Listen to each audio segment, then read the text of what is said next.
This reporting that President Trump raised this completely not only unsubstantiated but disproven claim that there were millions of 5 million or 3 million illegal votes cast, which is why he lost the popular vote.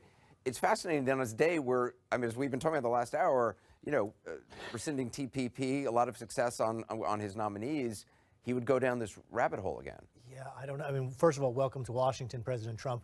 You say something like that in a private setting with a bunch of Democrats, and it's going to leak out. And who knows, maybe even some Republicans were astonished by it and gave the information as well. But it's leaked out to multiple news organizations. So I think you had a lot of people in that room anxious to tell the press about this. But that aside, it's also strange that he would say it in that setting. You know, sometimes I think you could say, oh, well, he just makes this stuff up in front of crowds and he does it for political reasons.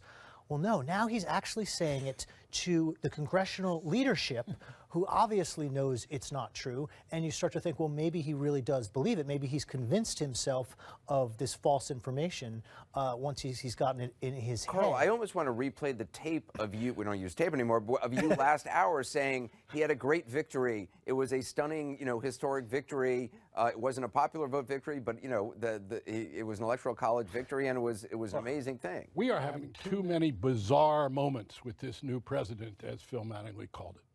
And you want to say to the President of the United States, right, but you want to say to the President of the United States, grow up, Mr. President. You have been elected to be our president. You want the big numbers? Unite our people and be the leader of all the people of this country. Something very disturbing is going on here. I talked about the tweets being an MRI of his psyche. These remarks are likewise an MRI of his psyche, and it's not a very pretty place. Kayleigh, is this much ado about nothing? It is, and it's just so funny because sometimes I feel like I'm in this tornado where we all know Donald Trump tweets. We all know that he talks about his poll numbers. We all know that he talks about his victory, that he'll question the popular vote, and he does it, and then the media goes into a tailspin, and meanwhile, viewers and the American people watch, and it doesn't affect them. He is saying that fraud occurred on the most massive scale of an election in our history. Well, it's not true. What's interesting is false. Oh, well, you say it's false, but there's no way to disprove that this didn't happen. It's been disproven. Kayleigh, there's no evidence whatsoever. Look, Kayleigh, imagine Hillary Clinton. There's no evidence to the contrary either. You can't disprove the fact that there's many considerable evidence voted. And there's a 2008 peer-reviewed study that shows 6%. There's considerable evidence to the contrary. Kayleigh, if Hillary Clinton were out there right now. Which is simply this. I've done most of my work in, you know, blue cities, blue states, urban areas. It's really, really hard to get people who are eligible to vote to go vote. It's really hard. GOTV is one of the most difficult things you can do.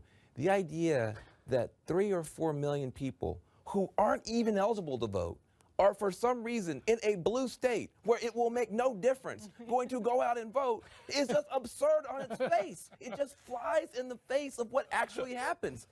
I don't need a study on that. I've run more campaigns. You know, the person he's making the happiest in the world right now is Michael Moore. Michael Moore is going around telling everybody, call him the minority president, because it just bothers him.